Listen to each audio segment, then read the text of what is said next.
ملک الموت حضرت حارث بن حراج بیان کرتے ہیں کہ میرے والد نے کہا کہ رسول صلی اللہ علیہ وسلم نے فرمایا، میں نے ملک الموت کو ایک انصاری کے سخانے بیٹھے ہوا دیکھا تو کہا کہ اے ملک الموت، میرے صحابی کے ساتھ نرمی کرنا، یہ مومن ہے۔ ملک الموت نے عرض کیا، آپ خوش ہیں؟ اپنی آنکھیں ٹھنڈی رکھیں کیونکہ میں ہر مومن کے ساتھ نرمی کرتا ہوں۔ اے اللہ کے رسول صلی اللہ علیہ وسلم، آپ یقین رکھیں جب میں ابن آدم کی روح قبض کرتا ہوں اور اس کے گھر والوں میں سے کوئی چینک کر روتا ہے تو اس کی روح لے کر کھڑا ہو جاتا ہوں اور سوچتا ہوں کہ یہ کیوں رو رہا ہے۔ اللہ کی قسم، ہم نے اس پر کوئی ظلم نہیں کیا، نہ ہی وقت سے پہلے اس کی روح قبض کی۔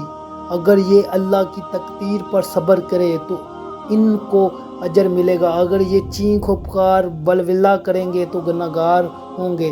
ہمیں تو آپ کی طرف بار بار آنا ہے، سو آپ احتیاط کریں۔